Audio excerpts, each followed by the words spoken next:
Question number 203, Dr. Rajdeep Rai. Question number 203.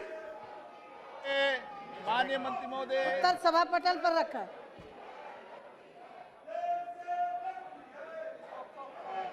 माननीय सदस्य। माननीय महोदय, सिलचर की लोकेशन एक स्ट्रैटेजिक लोकेशन पे है। साउथ असम की इस जगह पे इस भूखंड से होते हुए 4 राज्य के रास्ता निकलता है। मिजोरम, मणिपुर, मेघालय और त्रिपुरा।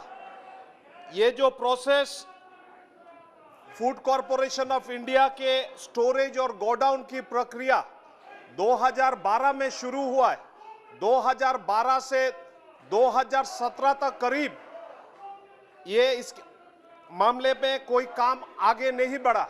हमारी सरकार आने का बाद 2017 में लैंड एक्विजिशन का प्रक्रिया शुरू हुआ है, लेकिन ये काफी कहते हुए थोड़ा संकोच हो रहा है, लेकिन प्रक्रिया थोड़ा स्लो हो रहा है।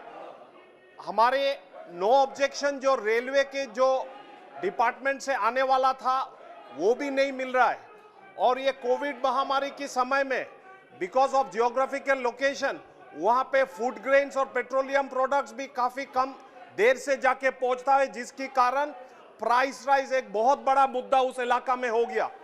तो मैं मंत्री जी से ये निवेदन करना चाहता हूं कि ये जो गोडाउन और स्टोरेज कैपेसिटी है एफसीआई की अंडर में, वो जल्द से जल्द कार्रवाई करे, और जो 3 पट्टा की जमीन है वो रेलवे का भी थोड़ा नो ऑब्जेक्शन चाहिए, वो जल्दी से जल्दी इंटर डिपार्टमेंटल मीटिंग करके नो ऑब्जेक्शन जल्दी से जल्दी दिया जाए, और ये प्रोजेक्ट का आगे जो भी जैसा करना है वो किया जाए तो अच्छा है। वहां का 40 लाख लोग जो है और बाजू के जो 4 स्टेट्स है उनका लोगों का भी फायदा होगा।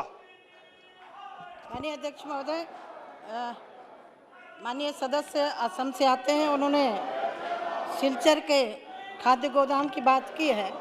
ये बात सही है कि 12 में जमीन अधिग्रहण की गई थी। रेलवे और वहाँ की सरकार के तालमेल न होने के कारण ये उसका समाधान नहीं निकल पाया था, लेकिन आज मुझे बताते हुए खुशी है कि हमारे मंत्रालय ने भारतीय खाद्य निगम के लगभग 50% कुल 7 करोड़ रुपए जमा कर दिए हैं अधिग्रहण के लिए, और शेष राशि के भुगतान की प्रक्रिया संबंध में कार्रवाई की जा रही है। मैं सदस्य को आश्वस्त करती हूँ, उन्होंने नॉर्थ ईस्ट के प्रदेशों को साथ में शामिल करते हुए पूछा है, और ये बहुत जल्दी प्रक्रिया पूरी होने वाली है।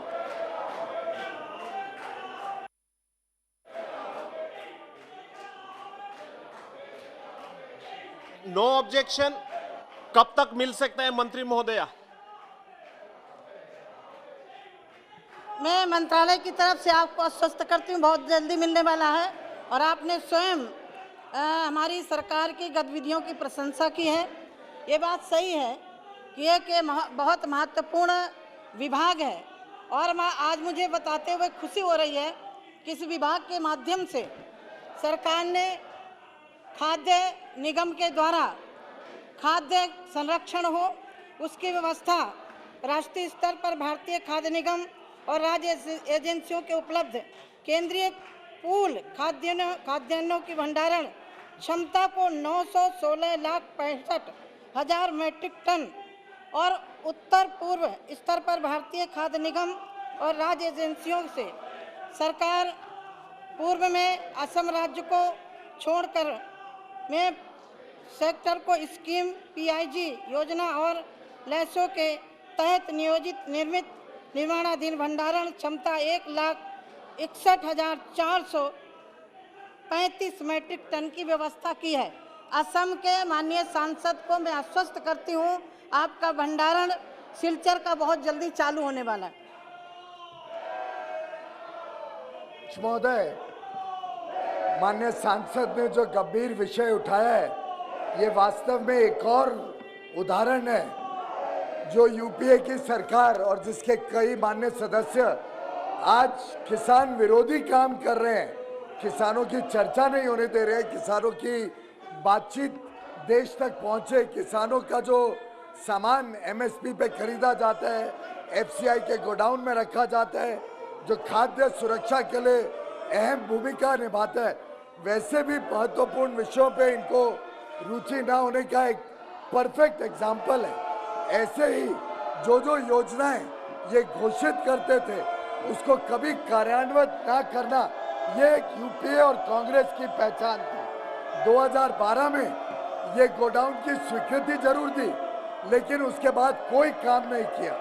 राज्य सरकार भी केंद्र सरकार भी दोनों कांग्रेस की होने के बावजूद इस पे कुछ काम 2016 तक नहीं हो पाया। भारतीय जनता पार्टी की सरकार, प्रधानमंत्री मोदी जी की सरकार आने के बाद कांग्रेस के साथ, कांग्रेस की असम सरकार के साथ बातचीत विफल रही। उसके बाद जब सर्बानंद सोनोवाल जी की सरकार आई, तब 2017 में ही इसका काम शुरू हो पाया।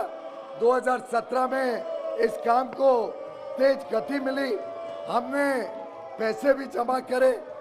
लोकल कुछ परिस्थितियों के कारण जमीन अधिग्रहण में समय लगा, उसके रहते ये काम आगे बढ़ नहीं पाया है।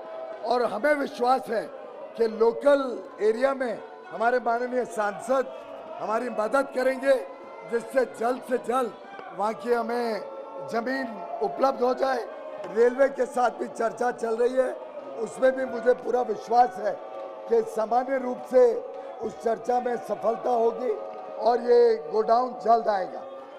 उत्तर पूर्वोत्तर के लिए जो माननीय प्रधानमंत्री जी ने विशेष फोकस किया है, जिस प्रकार से नॉर्थ ईस्ट के सभी राज्यों में तेज गति से विकास हो, तेज गति से उनके क्षेत्र में केंद्रीय योजनाएं पहुंचे, तेज गति से वहां के किसानों का भविष्य उज्जवल हो, ये केंद्र सरकार और अब उत्तर पूर्व की सभी राज्य सरकारें मिलके जो तेज गति से कांग्रेस की विफलताओं को, उनकी नाकामियों को पूरा करने का काम कर रही है, उसी श्रृंखला में ये भी काम किया जाएगा।